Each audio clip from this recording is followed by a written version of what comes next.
we have the opportunity to talk about this. I have met with pro-Palestinian and other left-wing activists on a wide variety of issues. I met with them a week ago to have this conversation. I will never silence people. I'm open to the dialogue, but you have to have respect for people who disagree with you if you're going to have a functioning representative democracy. New tonight, Democratic Congressman Adam Smith says that his home in Washington state was vandalized with graffiti urging a ceasefire in the Israel and Hamas conflict. That is also a quote that says baby killer. And Congressman Adam Smith joins me now on all of this. Congressman, thank you for joining us. You were in Washington when this happened. Does law enforcement have any leads on who could have been responsible? Not to my knowledge. My wife was home and discovered it. We called the Bellevue Police and the Capitol Police, and they've taken a look at it. But as far as I know, they don't. But look, I mean, this, sadly, the extremes on the left and the right have increasingly seen intimidation and in some cases violence as a legitimate way to advance their viewpoints. And it's very troubling. And like I said, we've seen it on both sides of the political spectrum. But we need to have respect for civil society and representative democracy and know how to disagree with each other without going to this level of intimidation.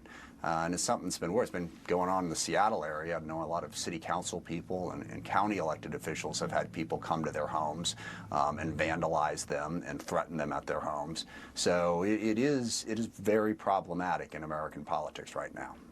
Yeah, I mean, it certainly is. You've said previously that you're personally strongly supportive of Israel's goal of eliminating Hamas, but you have also called for humanitarian pauses in the fighting, and you've said that Israel should work to minimize civilian casualties.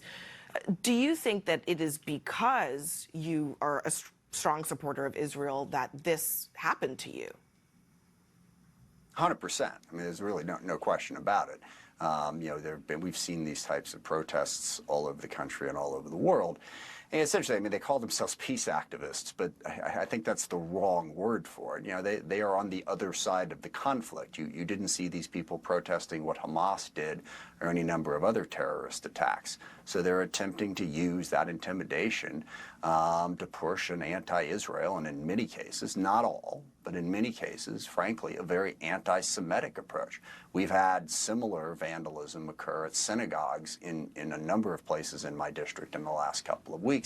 And I think it's really important that we all stand up against this. Regardless of where you're at on the issue, we have the opportunity to talk about this. I have met with pro-Palestinian and other left-wing activists on a wide variety of issues. I met with them a week ago to have this conversation. I will never silence people. I'm open to the dialogue, but you have to have respect for people who disagree with you if you're going to have a functioning representative democracy.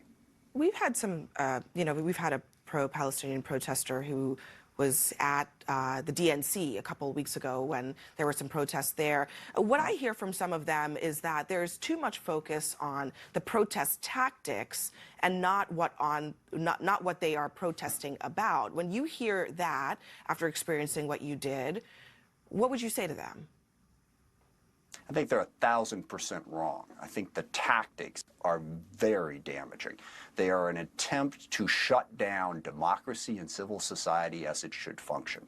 These are the same tactics that we saw in their most extreme form on January 6th.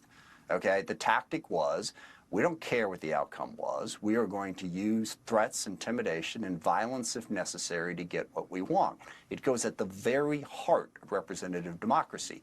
If you want to have your message, your issues more the focus, then choose those tactics. These tactics are not accidental. They are an attempt to intimidate people into silence, an attempt to overthrow democratic norms in order to force what people want. So I would 1,000% disagree with that. I think these tactics are enormously problematic and should be the focus of how we discuss this issue. Congressman Adam Smith, we appreciate you joining us so late on a Friday night. Thank you. Thanks for giving me the opportunity.